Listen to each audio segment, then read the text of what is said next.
the Peter Sutcliffe era didn't impinge on me greatly. Probably, obviously, I was youngish at the time, and obviously being a male rather than female, perhaps. So I wasn't that aware of him, and I certainly wasn't aware of what he looked like now.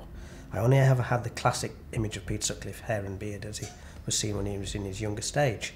So for me, just seeing even the initial research information you sent me as well regarding the state he'd got into, the size of his wounds and so on, and scars, etc., that was quite a revelation to me, and that piqued my interest very early on, because that instantly led into really great character opportunities to take a young guy and have to alter him kind of subtly in some respects, but give him this new look that he's got, because Peter Sutcliffe now is a very different looking chap to how he was. For me, I kind of have got vague memories of people, and including my mum, being scared to go out at night. And reading about him as part of the research was quite, hard for me. It was quite frightening to remember what kind of a man he was. And, I felt that it was quite a responsibility to,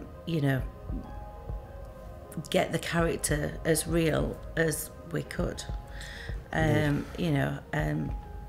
because it is so iconic, and the images from all the decades that he's lived is quite often reported in the newspapers, and so people's memories of him are really vivid, and it was quite a task to try to recreate something very similar to. I think we had it good in some respects though, because the casting of Walt was so almost perfect. I mean, even down to his nose shape, which I've just appreciated from seeing the film.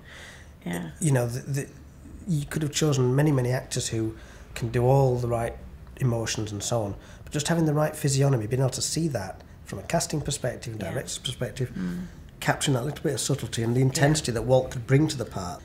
I think from our perspective, the sort of makeup effects department, prosthetics area, probably one of the really key moments was the making of Walt look like the old Peter, because he's gained so much weight, and obviously he's got the post damage of one of his eyes, and his other eye's pretty much dying. He's got this sort of baggy thing going on, and just capturing the look of Peter Sutcliffe as he actually is now, which is quite a grotesque looking character, and just trying to get that just so, without it being loads of rubber on his face and overdoing it, and really making use of hair and so on. So as well as the bodysuit that we had made, which obviously helps with all that area from neck down, we tried to just keep it as simple as possible, and we were very fortunate because we didn't have a lot of time for makeup tests and so on. So we were able to do just a nice neck piece that just came up into the beard line, affect his jaw and his neck nicely to get that bulk. Used a much larger beard on top of that, and then some very subtle pieces just for the eyes. And with the hair, miraculously, probably a little bit of good fortune, we managed to just really nail that look. And I must admit, the first day I did that, I was quite nervous, and as it just started to come together, I thought, good Lord, we've actually frighteningly got very dangerously close to the man here. I think it's going to create quite an interesting buzz, shall we say. I think there's going to be some very heated debate going on, particularly I imagine on the internet. There's going to be a lot of people. It's going to give a lot of food for thought for people. I think it's good because there's a lot of young people who haven't got a clue probably who Peter Sutcliffe is. Even as I say myself, didn't know that much about him. I learnt a lot about Peter Sutcliffe from this film.